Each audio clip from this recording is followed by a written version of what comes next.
Disadvantage पता है ना क्या क्या थी। अब हम लोग यहाँ से आगे बढ़ते हैं फिर, अगर तुम्हें इतनी बातें पता चल गई तो। अब देखो, तो इतनी बातें हम लोगों को यहाँ से क्लियर हो गई थी क्या, कि सेमीकंडक्टर क्या है, ये चीज हमने सीख ली। सेमीकंडक्टर क्यों इंपॉर्टेंट है, वो दो पॉइंट हमने अच्छे से सीख लिए।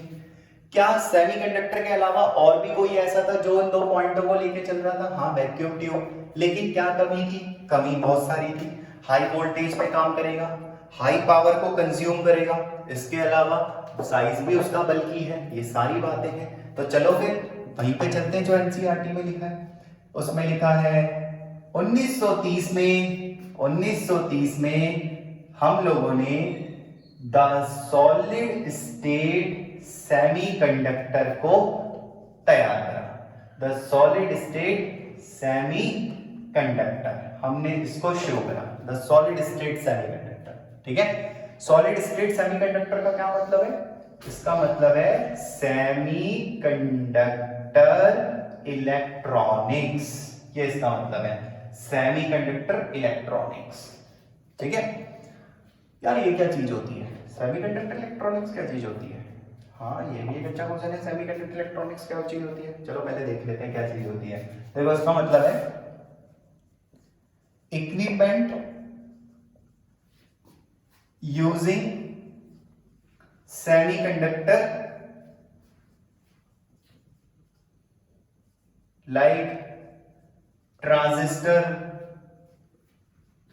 कॉमा डायोड एंड और इंटीग्रेटेड सर्किट्स, इंटीग्रेटेड सर्किट, ये सारी चीजें। ठीक है, अब मतलब सीख ले जरा उसका। देखो बेटा सुनो, ऐसे इक्विपमेंट बनाए गए जैसे ट्रांजिस्टर, जैसे डायोड और इंटीग्रेटेड सर्किट्स, ठीक है, सेमीकंडक्टर की सहायता से। ये चीजें आने लगी थी उस दौरान इलेक्ट्रॉनिक्स में, ये सब सेमीकंडक्टर से आ रही थी चीजें। ठीक है, हम इन ये अपने आप में टॉपिक है, जैसे ट्रांजिस्टर, डायोड, इंटीग्रेटेड सर्किट्स, ये सारे अपने आप में टॉपिक्स हैं। तो हम इन टॉपिक्स को धीरे धीरे डिटेल में पढ़ेंगे। अभी हम ये सीख रहे हैं कि 1930 में हम लोगों ने सेमीकंडक्टर में नई नई चीजें लाना शुरू करा, जैसे ट्रांजिस्टर लाने शुरू करे, डायोड लाने शुरू करे, इंटीग्रेटेड सर्किट्स लाने शुरू करे। ये सारी की सारी चीजें हम लोगों ने यहाँ पर आपके लिए यहाँ पे लाने शुरू करा। ठीक है, अच्छा अब आप लोग क्या करेंगे, अच्छा यहां पर हम लोगों को एक चीज और मैं आपको बता दूं, यहां पर हम लोगों को एक चीज और पता चली। क्या पता चली, देखो सिंपल एक्साइटेशन, सिंपल एक्साइटेशन। ठीक है, जैसे कि मैं अभी आपको बता रहा था ना, वैक्यूम ट्यूब में आप हीट कर रहे थे तब जाके आपके जो इलेक्ट्रॉन है वो एक्साइट कर रहे थे आपके। ठीक है, लेकिन यहां पर क्या था, सिंपल एक्साइटेशन, जैसे कि लाइट, ठीक है, जैसे कि हीट, ठीक है, and small voltage supply, small voltage supply. यानी कि हम लोग जो है ना लाइट से भी या हीट से या कम वोल्टेज पर वो काम करने लगे थे जो वैक्यूम ट्यूब में हो रहा था ना, कि हम पहले हीट कर रहे थे उस हीटिंग फिलामेंट को, जो मैं अभी आपको बता रहा था जिससे इलेक्ट्रॉन निकल रहे थे वैक्यूम ट्यूब में, वो चीज ना सनलाइट की प्रेजेंस में होने लग गई। जैसे आप लोगों ने गए होंगे मॉल्स में, आपने देखा होगा, ये चीज भी देखी होगी, मॉल्स में गए होंगे, कुछ नलकों के नीचे ऐसे हाथ रखते हैं, पानी आना शुरू हो जाता है, वो चीज होने लग गई थी। ये सारा सेमीकंडक्टर आना शुरू हो गया था। तो ये सारी चीज ना धीरे धीरे लाने लग गए। ये कम वोल्टेज पे वो एक्साइटेशन हो सकता है, लाइट की प्रेजेंस में, जैसे सनलाइट की प्रेजेंस में ये काम हो सकता है आपका, हीट की प्रेजेंस में काम हो सकता है आपका, समझ रहे। तो ये सारी चीजें ना धीरे धीरे हमारे सेमीकंडक्टर में आने लग गई। अब आप लोग एनसीईआरटी का पन्ना पलटाओ, पेज नंबर 468, वहां पे कुछ एडवांटेजेस लिखे गए हैं, फटाफट से हम एडवांटेजेस लिखे गए हैं। वो किसके एडवांटेजेस हैं, वो एडवांटेजेस हैं आपके सॉलिड स्टेट सेमीकंडक्टर के। कि हमें वैक्यूम ट्यूब को क्यों छोड़ना पड़ा, क्योंकि मैंने उसके डिसएडवांटेजेस पढ़ाए आपको। तो फिर हमें सॉलिड स्टेट सेमीकंडक्टर की क्या जरूरत पड़ रही है, क्योंकि यहां पर अब आपको एडवांटेजेस पढ़ाए जा रहे हैं। तो एनसीईआरटी में जब आप पेज पलटाते हैं तो आपको 468 पेज आप ऊपर से काउंट करेंगे, और ऊपर से जो मैंने अभी आपको बताया कि ऊपर से 4th लाइन पर लिखा गया है, वहां पर देखो साफ साफ लिखा होगा वहां पे, नो एक्सटर्नल हीटिंग, और बहुत सारा खाली स्पेस भी आपको नहीं चाहिए, जैसे वैक्यूम ट्यूब में आपको वैक्यूम बनाने के लिए चाहिए होता था। वो सारी की सारी जितनी भी बातें थी, जो भी वहां पर वैक्यूम ट्यूब की कमियां थी, वो यहाँ पर जो है आपकी क्या होने लग जाएगी, एडवांटेजेस। जैसे मैं आपको फटाफट रिकॉल कराता हूँ, वो होते थे लेस रिलायबल, ये होते हैं हाई रिलायबल। हाई रिलायबल क्योंकि यार कम वोल्टेज पे काम करेंगे। दूसरा वहां पे क्या था, वो कंज्यूम करते थे हाई पावर, तो ये कंज्यूम करेंगे लो पावर, ठीक है, तो ये कंज्यूम करते हैं लो पावर, ठीक है। इसके अलावा और क्या चीज है, इसके अलावा भाई इनका साइज बल्कि नहीं है, इनका स्मॉल साइज है, और क्या है, हाईली इफिशिएंट है, और क्या है, जैसे कि मैं बता रहा था, इनका जो है साइज क्या है, छोटा साइज है, स्मॉल इन साइज, ठीक है, साइज में भी ये काफी ज्यादा छोटे हैं। और क्या बताया था मैंने आपको, ऑपरेट होंगे, किस पे ऑपरेट होंगे, ऑपरेटेड एट लो वोल्टेज, बेटा ये लो वोल्टेज पर भी ऑपरेट होंगे, ठीक है। तो जो भी वहां पर वैक्यूम ट्यूब के आपने डिसएडवांटेजेस देखे, वो यहां पर आपके क्या बनते चले जाएंगे, एडवांटेजेस बनते चले जाएंगे। इतनी बात आपको क्लियर होनी चाहिए। तो अभी हमें एक चीज बहुत अच्छे से क्लियर होने लग गई। क्या क्लियर होने लग गई, देखो सेमीकंडक्टर क्या होते हैं बेटा, ये क्लियर हो गया। दूसरी चीज, सेमीकंडक्टर की क्या जरूरत है, ये हमें क्लियर हुआ कि भाई सेमीकंडक्टर की हमें क्या जरूरत है। फिर हमने सोचा कि यार सेमीकंडक्टर का जो काम है, क्या वो पहले कोई नहीं कर रहा था, तो जवाब था कि हम 1904 में वैक्यूम ट्यूब भी तो कर रही थी, तो फिर 1930 में इसे क्यों बनाया, क्योंकि इसके कई सारे फायदे हैं, एडवांटेजेस, जो वैक्यूम ट्यूब के घाटे थे वहां पर, जैसे वैक्यूम ट्यूब का साइज बड़ा होता है लेकिन इन चीजों के साइज छोटे हैं, है ना। तो फिर 1930 में जब ये चीज बनने लग गई और इसके कई सारे फायदे जो कि आपकी एनसीईआरटी में हैं सामने लिखे हुए, तो वहीं पर जहां पे उस सारे के सारे मैंने आपको बोला, वहां पर उससे नीचे 2 लाइन नीचे देखो एक वर्ड लिखा होगा बहुत अच्छा, CRT, कैथोड रे ट्यूब, देखो लिखा होगा वहां पे, है ना। वहां पे ये लिखा होगा कि आपके जो कैथोड रे ट्यूब होती थी, जिसका प्रिंसिपल वैक्यूम ट्यूब था।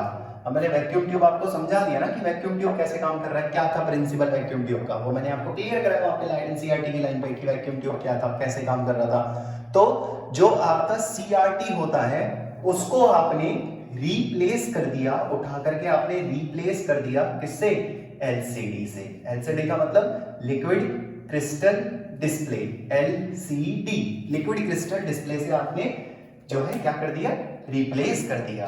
और जैसी आप एक नई टेक्नोलॉजी में आए तो उसका साइज क्या था, स्मॉल, वो स्मॉल इन साइज थी, तो एलसीडी आपके स्मॉल इन साइज थे। अब जैसे आप लोग इस वक्त जब इस वीडियो को देख रहे हो, तो या तो आप इसे अपने मोबाइल फोन में देख रहे होंगे जिसका साइज बहुत छोटा है, या तो हो सकता है कि आप अपने लैपटॉप इसमें देख रहे होंगे जिसका मेरे ख्याल से साइज बहुत छोटा है, अगर मैं पुराने कंप्यूटर्स की बात करूं जिनका साइज इतना बड़ा बड़ा होता था। मुझे अच्छे से याद है 2002 या 2003 में हम लोग ओनिडा और सेंसुई जैसे टीवियों की बात करते थे। आप देखो पुराने टीवियों को कितने मोटे मोटे होते थे, जो पुराने कंप्यूटर है वो भी कितने मोटे मोटे होते थे, क्योंकि उनका प्रिंसिपल था कैथोड रे ट्यूब, ठीक है। लेकिन जैसे ही रिवॉल्यूशन आया टेक्नोलॉजी में, ठीक है, हम लोगों ने इन चीजों को कन्वर्ट करना शुरू करा एलसीडीज में। और जब एक नई टेक्नोलॉजी आती है तो ऑब्वियस सी बात है कि उसमें कुछ ना कुछ नई चीजें होती हैं, तो ये स्पेस जो है कम लेने लग गए, ठीक है, तो स्पेस कम लेने लग गए ये लोग, तो वो चीज जो है यहाँ पर कन्वर्ट होगी। और ये चीज आपकी एनसीईआरटी की बुक में लिखी हुई है वहां पर कि जो सीआरटी है जिसका प्रिंसिपल कैथोड रे ट्यूब था, जो कि मैंने आपको क्लियर कर दिया ताकि आप मुझे ये ना कहो कि यार कैथोड रे ट्यूब क्या था भाई, वैक्यूम ट्यूब क्या था, तो वही चीज मैं आपको क्लियर कर रहा हूँ कि कैथोड रे ट्यूब का जो प्रिंसिपल था वैक्यूम ट्यूब, उसको हमने रिप्लेस करा एलसीडी से। और एलसीडी सॉलिड स्टेट सेमीकंडक्टर्स यानी कि सेमीकंडक्टर इलेक्ट्रॉनिक्स के इक्विपमेंट से बनी थी, जिसके अंदर ये सारी बातें होंगी, ये सारे फायदे होंगे, जैसे रिलायबल होगी, स्मॉल साइज होगी, कम वोल्टेज पे काम करेगी और कम पावर को कंज्यूम करेगी। ये सारी बातें आपको किसके अंदर मिलती जा रही हैं, ये सारी बातें आपको इसके अंदर मिलती जा रही है सॉलिड स्टेट सेमीकंडक्टर्स में। तो वहां तक आपको एनसीईआरटी की सारी लाइनें आपको क्लियर है, तो आप इसे फटाफट से वीडियो पॉज करके बेटा फटाफट से इसका नोट बनाओ, नोट्स बनाते रहो और नोट करो इसे फटाफट से, ठीक। तो आप लोगों ने इसे नोट कर लिया होगा बच्चों ने, ठीक है, तो रफ करके अब इसे आगे बढ़ते हैं, चलो आगे बढ़ते हैं। तो यहां तक की भी बात हमें क्लियर हो गई है, ठीक है। अब यहां तक की भी बात हमें क्लियर हो गई भाई। सॉलिड स्टेट सेमीकंडक्टर्स भी ले आए हम एनसीईआरटी के हिसाब से, एलसीडी में भी आ गए, है कि नहीं। तो जब हम यहां तक पहुंच ही गए हैं तो अब एक काम करते हैं, जरा फटाफट से ना एग्जाम्पल लेते हैं, जरा सेमीकंडक्टर के एग्जाम्पल पढ़ते हैं, है कि नहीं, बहुत जरूरी भी है यार। तो पढ़ते हैं, चलो एग्जाम्पल ऑफ सेमीकंडक्टर, सेमीकंडक्टर के एग्जाम्पल। ठीक, सेमीकंडक्टर के दो एग्जाम्पल होते हैं। कितने एग्जाम्पल होते हैं? दो। पहला एलिमेंटल सेमीकंडक्टर, एलिमेंटल सेमीकंडक्टर पहला एग्जाम्पल हो गया एलिमेंटल सेमीकंडक्टर। दूसरा एग्जाम्पल हो गया हम लोगों का कंपाउंड सेमीकंडक्टर। ठीक है, कंपाउंड सेमीकंडक्टर, ये हो गया दूसरा एग्जाम्पल।